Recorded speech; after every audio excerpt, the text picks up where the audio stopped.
is a mystery to these mountains, an ancient mystery. As we enter a new millennium on our calendar, we look back to the time before that calendar and wonder about the people who roamed the Highlands of Scotland.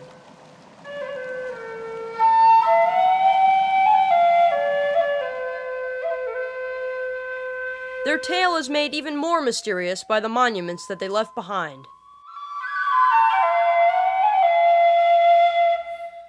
On the Isle of Lewis, in the Outer Hebrides, the people manifest the blend of cultures which poured through the islands over time, the fair features of the Viking, and the language they share with their Irish neighbors.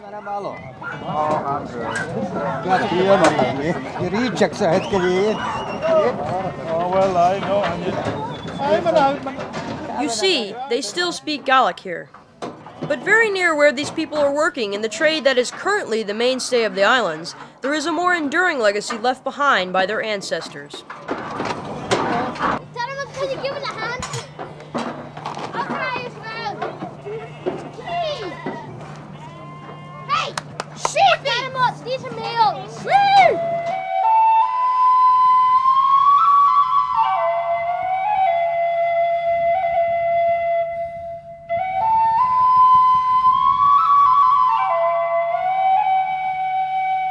These are the standing stones of Callanish, Scotland's most famous prehistoric site.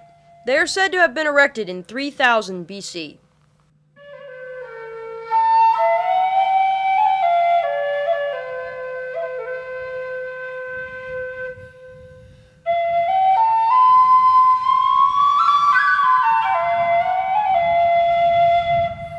At the beginning of the 20th century, a man named Somerville found that the stones which run more or less east and west across the circle line up with the sunset at both equinoxes.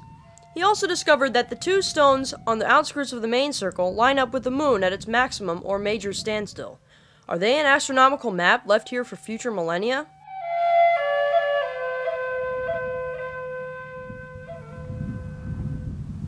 Supposedly people came out from the south and put these stones here.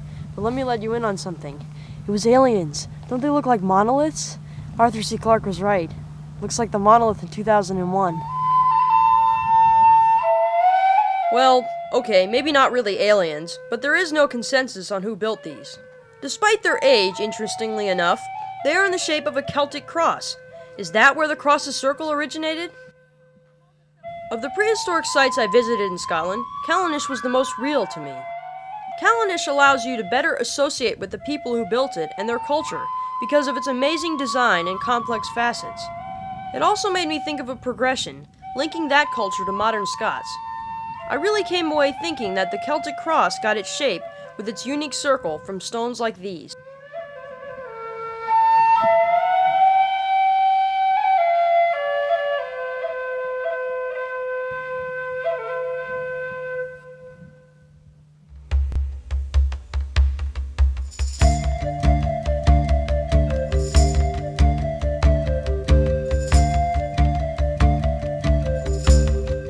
There are stone monuments all over northern Scotland, in many shapes and sizes.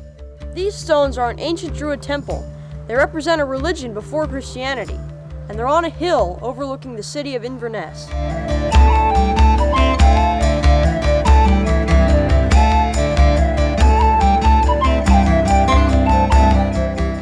These and the Callanish stones seem to have been built for cultural reasons, pagan religions, agricultural processes, or just astronomy. Others that I found seem to have been built for political and economic reasons, such as protection from invading forces.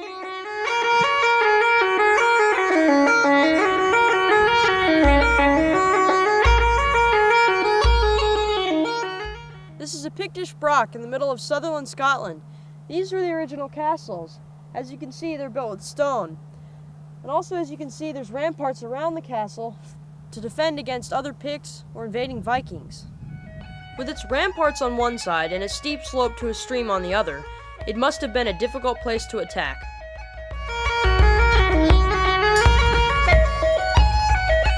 This broch is in a place called Kildonan. 20 miles southwest of Kildonan, as the eagle flies, is Croik, where you find a mix and progression of uses. What appear to be remnants of a Pictish broch stand next to a church, which was built by the government in 1827. Christianity at that point continued to be a tool used to move the people further from their roots.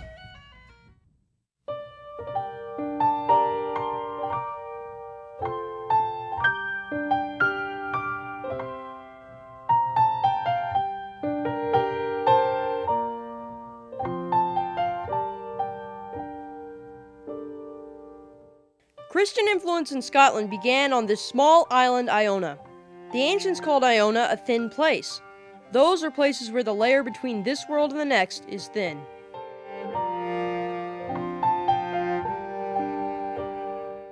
The evening before my crossing from the Isle of Mull to Iona, there was a beautiful slash of light in the sky over the island in the abbey there. Thin place indeed.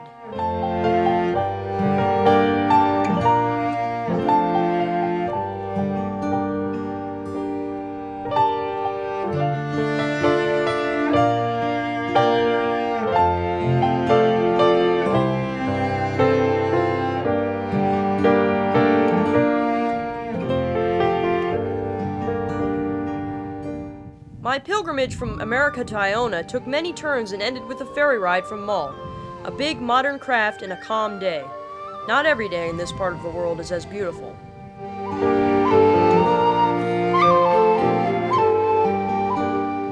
More than 1,400 years ago, in 563, St. Columba crossed from Ireland to Iona in a cowhide boat.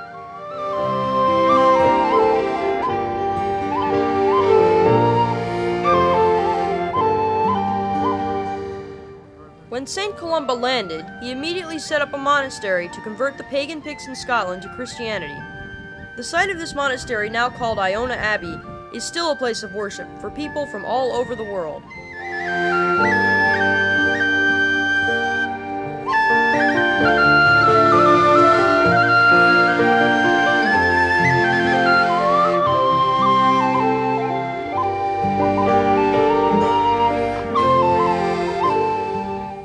Became well known throughout Scotland, and for centuries Scottish kings were buried there with the thought that their soul could easily rise into the heavens.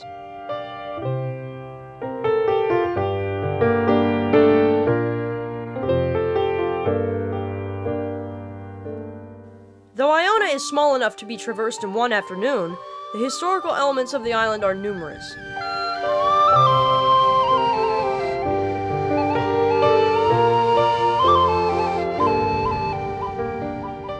This part of Scotland was plagued by Viking pirates. On this very beach was one of several massacres of monks.